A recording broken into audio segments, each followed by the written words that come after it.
Ew! Welcome back to a new conversation with Charisma.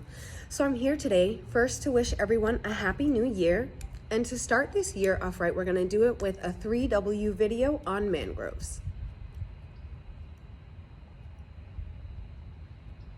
This word refers to individual species of trees that are adapted to living in saltwater environments, and worldwide we have about 70 species of these trees that can be identified as mangroves. Our where is going to make our who more specific, but worldwide you can find these trees in tropical, intertidal, zones. And here in South Florida, these trees make up the largest tract of continuous mangroves. And this is also the most northern place that you will find these trees on the eastern coast of the US. Now, these forests here are made up of species like the red Rhizophora,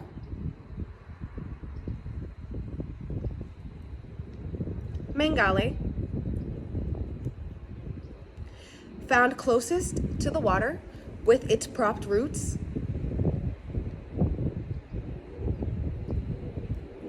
that help with the absorption of oxygen during times of high tide,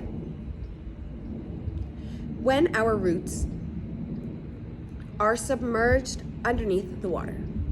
We also have our black species, and that is going to be Avicennia, germinans,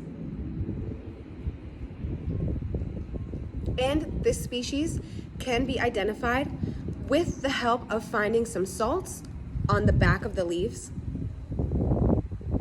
And this is a method of excretion of these salts when it is absorbed with the water. We also have our white species, and that is going to be Leguncularia,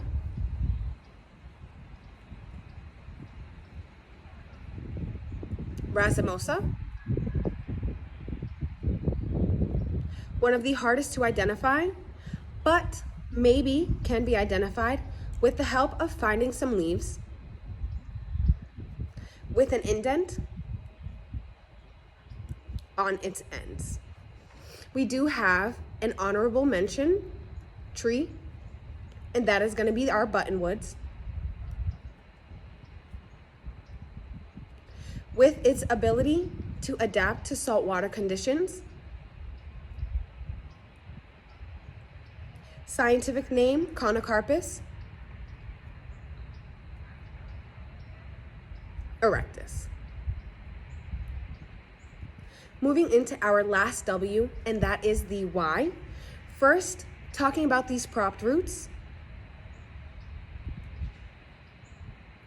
They provide a place for our marine organisms to utilize, especially during the times of high tide. And they are also home, of course, to birds and bugs with their swampy environments and tree canopies. These trees also provide protection for humans, especially during times of high winds and waves, like in our hurricane season, as these trees buffer these systems. So we move on to utilizing these roots, again, as a storage place for blue carbon, a quality we have heard about before with our sea grasses. And lastly, what I do find to be my favorite quality of these trees and my favorite service that they provide is that these trees are island builders with their ability to trap sediments within their root systems. This helps these trees build upwards and forwards into the water and can also combat rising seas. Now we are at the end of our video, so you already know what to do.